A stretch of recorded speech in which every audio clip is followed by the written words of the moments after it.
Hey guys, I hope you're all having a good day. I've got another bag of goodies that I want to showcase and picked up some really cool stuff. We were at the shops today and actually I'm going to take it back. Let me take it back one more step. So last week I hit a bit of a milestone on YouTube. I got my first 100 subscribers, which is awesome, and my fiance, she wanted to celebrate and get me a new unit for my Death Guard army, which is so cool. I told her, like, you don't have to do that, like, especially because like I've only painted a couple of my Plague Marines. I've still got so many of them to go, and I was planning on completing all of them first before getting something new, but she really insisted. You know, although she's not a geek or nerd or anything like that, she's super supportive and loving of everything I do. So I am extremely grateful.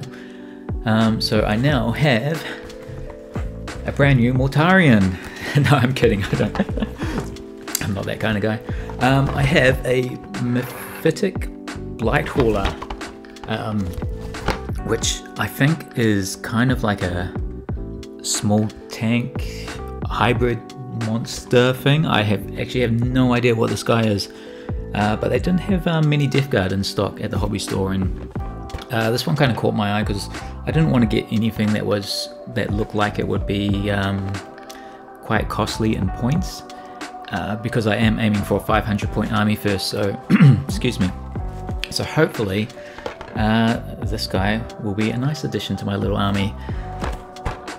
I'm not too sure what I'm going to do in terms of the order of painting, because I did finish one more Plague Marine, and I'm quite excited to show you guys that.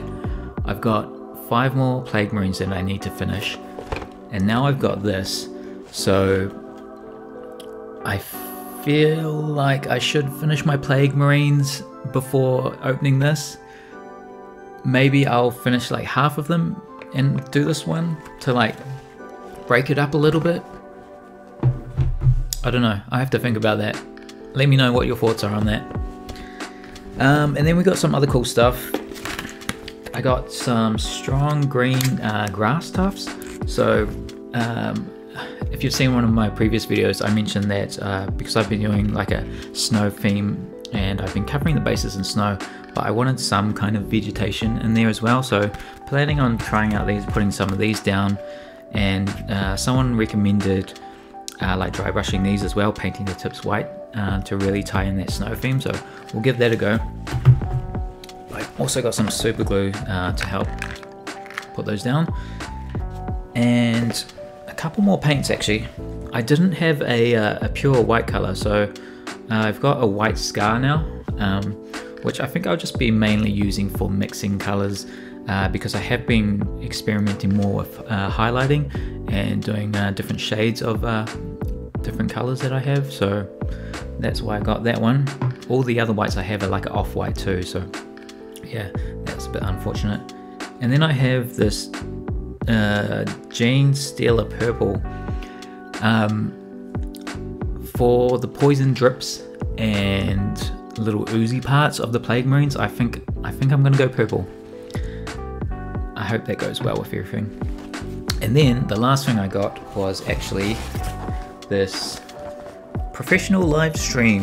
It's like a small LED light thing which clips onto the desk here, so I'm not going to use it for myself. It's more so I can paint at night, so it's you can change like the warmth of the lights, you can change the brightness.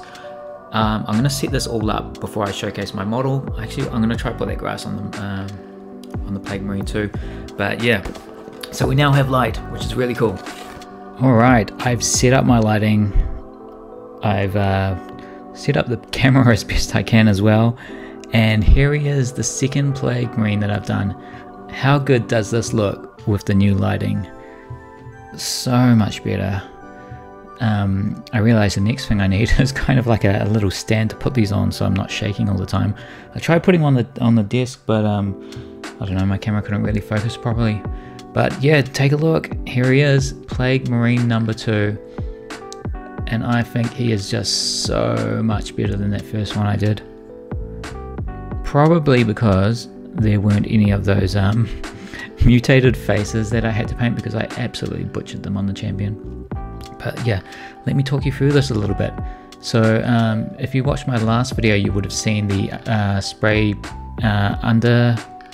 undercoat base layer that I did, and on top of that I did the militarum green, which is why we're seeing all these nice different shades of green.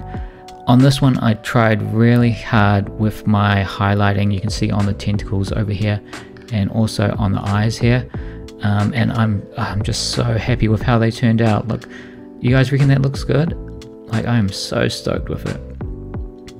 The little grass tufts as well, they turned out really cool.